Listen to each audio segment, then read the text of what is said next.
આજે આપણે કાશ્મીરની ફેમસ રાઈડ એટલે કે શિકારા રાઈડનો આનંદ લઈ રહ્યા છીએ। તો હેલો ફ્રેન્ડ, ગુડ મોર્નિંગ। જો આપણે સરસ મજાના તૈયાર થઈને હાઉસ બોટમાં બેડ ઉપર બેસી ગયા અને આપણે રેડી થઈ રહ્યા એટલામાં જ આપણી રાઈડ આવી ગઈ। તો આપણે બંને મસ્ત મજાનો શિકારા રાઈડનો આનંદ લઈ રહ્યા છીએ। અને આપણે ઘણી બધી રીલ્સમાં જોયું છે કે બધા શિકારા રાઈડમાં બેસીને ખાવાનો આનંદ લેતા હોય છે। તો આપણી પણ ઈચ્છા હતી કે આપણે પણ શિકારા રાઈડમાં બેસીને કંઈક ખાઈએ, પણ મને એમ હતું કે ત્યાં ખાવાનું બહુ મોંઘું હશે, પણ આપણે ફ્રૂટ ડીશ લીધી જેની કિંમત 200 રૂપિયા હતી। ફટાફટ આપણે એ ડીશ ખાઈ લીધી। તો એ ખાઈને આપણે આગળ વધ્યા અને આ લેકનો આનંદ લેશે। અને લેકનો આનંદ લેતા મને લાગી હતી ભૂખ, તો લેકમાં આપણે નાનું એવું રેસ્ટોરન્ટ જોયું એટલે આપણે ઓર્ડર કરી દીધો।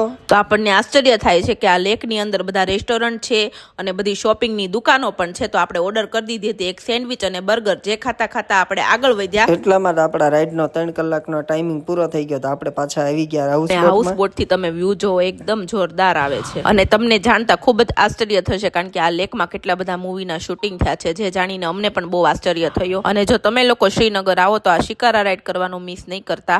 અને હવે આપણે થઈ ગયો છે ચેક આઉટનો ટાઈમ, તો આપણે હવે ફટાફટ જવા દઈએ બહાર। આપણે ચેક આઉટ લઈ લીધો છે ને હવે આપણે જવા દઈએ બહાર, કારણ કે આપણે હવે જવાનું છે પહેલગામ માટે। તો જલ્દીથી મળીએ નવા મિની વ્લોગ સાથે, ત્યાં સુધી બાય બાય।